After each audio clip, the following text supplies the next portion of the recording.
marka laga soo laabto deegaanada Carafaad iyo Musdalifa ee lagu soo noqonayo degmada Mina sida caadiga ah xujaajtu way kala lumaan dadka luma ama la waayana waxa u badan dadka da'da weyn iyo kuwa taagta daran sababtuna waxay tahay gaadiidka iyo jidadka oo aad u ciriiriyoon Axmed Daahir Aadan waa xaaji Soomaaliyeed oo ka soo xajiyay magaalada Dila ee gobolka Awdal oo muddo 2 maalmood ahba ku raad jooga aabihii xaaji Daahir Aadan oo ay kala lumeen maalintii 9aad ee loo sii socday dhinaca Carafa wali warkiisa sugan ma hayno waxa isku kay dambeysay albaabka Carafa laga galo markaan u jirnay ilaa 10 talaabo meelahaas ayaa isagoo daba socdaan dib u day kadib markaa ishaydii baa ku dhici weyday dhinaca midigta markaan ka eegay haddana dhinaca bidix baan eegay waan arki waayay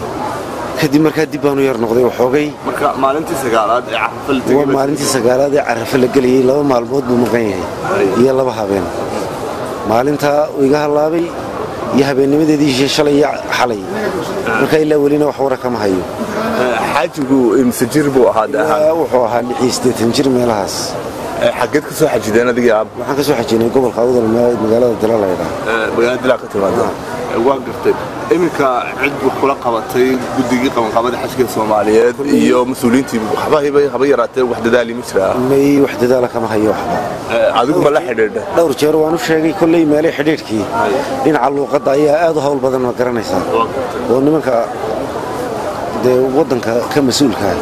xitaa xidhiidhadooda ma garanayna moogtay luuqadooda Carabi ku wada qorayn inta badan marka dadkiina hogaamin lahay kullay talagalka lahaana waxa wali kama hayno hogaanka qaybta Soomaalida wali ma kala hadashay adigu arintaas waan kala hadlayaa qolada culimada waan sheegay qoladan xamlada la ilaa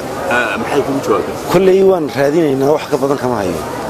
dadka Soomaalidu waliba dayac weyn bay ku jiraan oo dadkii kaariyoonaha ku riixayay iyo kii lugtiisa ku socday iyo dadka maqan oo dhan dadkii daadaha bay u badan yihiin dadkii kale xoog galay way soo lugayeen oo iska yimaadeen marka xagga baabuurta iyo aad bay uga liitaan wallahi dadkaas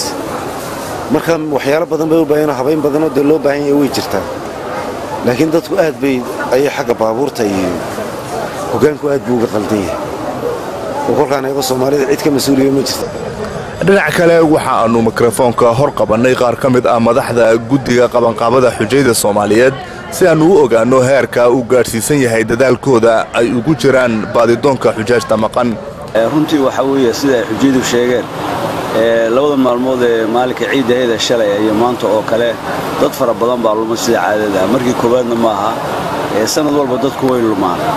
marka lumitaanka waxa yaani asal u ah oo sabab ah marka Carafa laga soo noqdo habeenka Musdalifa lagu soo hido wixii xujay ahaa ee caalamka yimid oo soo noqon Musdalifa isugu imanayaan qofku marka baabuurka markuu ku daal saarnaansha baabuurka uu ka digo wuxuu ku digo Musdalifa dadka faraha badan ee socda iyo ciriirigaas iyo waxa qaybadiisa dhinaca ahayd qofku garan waayay marka dad fara badan baa lunsan sanadka koowaad ee lumaana ma aha anaguna dadaal fara badan baan ugu tirnaa inaan keeno kuwa fara badan xalay waan keeno ilaa 20 qof ayaan keenay kuwa fara badan oo jira meelaha ay boqortooyada Sacuudiga ku ururisay dadka lumay way jiraan laakiin ilaa hadda wadadii la soo mari lahaa aanu helin laakiin la gaaray oo loo tagay dad anaga ay u tageen marka waxaan rajaynayaa adoo hadda ilaa galabta ilaa caawa inay soo ururaan dadku isu yimaadaan ilaa hadda laakiin wax dhibaato oo dawladda Sacuudiga soo gaarsiisay oo Soomaaliya oo shil ku dhacay ama dhintay ma jiro waa bis waa dhunsaanshahay dadku kala dhunsan yihiin taana sanad walba oo dhacda jinsiyadka kala dhan oo ku dhacda sidoo kale guddiga qabanqaabada xajka waxa ay isku dayaan inay madal la wada dheehan karo ka yeedhiyaan magacda ama magacyada xujaajta maqan hadba inta la soo helo Khadiijo Faarax Yare Maxamuud hooyadaas waa la hayaa gada ayay ka soo xajisay waxa kale la hayaa Maxamed Kuusow Cadow oo asagana jamaca ka soo xajiyay waxna jamaca ma haday joogan waxa weeye noogu yeemayaan ilidan aan joogno 144 isku soo wada duubo wad garan kartaa dareenka naxdinta leh iyo murugada ku habsan karta qof uu aabihiis ama uu ilmihiisii lumay sidoo kale wad garan kartaa hawl uu bini aadam qabtay inayna marnaba dhamaystirmi karin Zakariya Xuseen telefishinka Royal degmada Mina ee barakeysan